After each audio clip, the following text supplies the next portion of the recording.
Hello friends, biology के classification में हम लोग सेकेंड पार्ट में आ गए हैं, जिसमें हम लोग कुछ साइंटिस्ट के क्लासिफिकेशन पे फोकस करेंगे। देखिए, पहला क्लासिफिकेशन दिए थे एरिस्टोटल्स का क्लासिफिकेशन था। यह बात अलग है कि यह क्लासिफाई किए थे, कोई किंगडम नाम का शब्द जिक्र नहीं किए थे। उन्होंने क्या किया था, पहला साइंटिफिक अप्रोच लाए थे क्लासिफिकेशन करने में ऑर्गेनिजम्स को, ठीक है ना।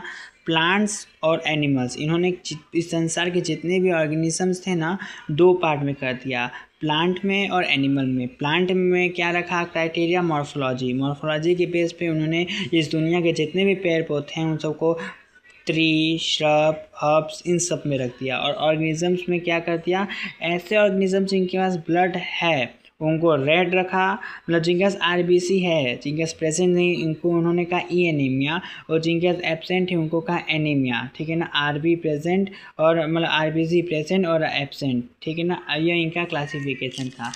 फिर दूसरा जो क्लासिफिकेशन आता है वह आया two kingdom system of classification and its damage. देखिए, ये टू किंगडम सिस्टम जो है ये लीनियस साहब ने दिया था।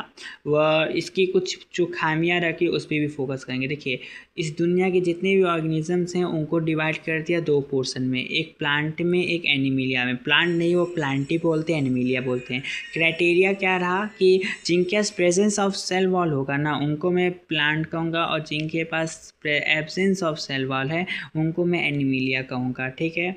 प्लांटी में क्या रख दिया, जिनके सेल वॉल होगा, यानी कि blue green algae, chrysophytes, dinoflagellate, fungus algae, bryophytes, pteridophyte, gymnosperms, angiosperms, इन सबको किस में रख दिया, प्लांटी में रख दिया। एनिमल्स में क्या रख दिया, प्रोटोजोआ, एनिमिलिया, उन सबको रख दिया एनिमल्स में। ड्रॉबैक क्या था ना, तीन ही ड्रॉबैक है। पहला क्या था कि प्रोकैरियोटिक्स को यूकैरियोटिक के साथ रख दिया। दूसरा था कि यूनिसेलुलर को यूनिसेलुलर को किसके साथ रख दिया, मल्टी सेलुलर के साथ रख दिया। और तीसरा जो इनका ड्रॉबैक था यह था कि ऑटोट्रॉफ्स को इन्होंने रख दिया था हेटरोट्रॉफ्स के साथ। यह मैंने तीन क्या रख रखा है, ड्रॉबैक लिख रखा है। फिर थ्री किंगडम्स क्लासिफिकेशन है, जिसमें हैक्सले आए थे, उन्होंने प्रोटेस्टा का खोज किया। फिर फोर किंगडम का आया जो कोपलैंड ने खोज किया था, जो मोनेरा को खोज किए। हम लोग नेक्स्ट वीडियो में देखेंगे फाइव किंगडम सिस्टम और इसके क्लासिफिकेशन।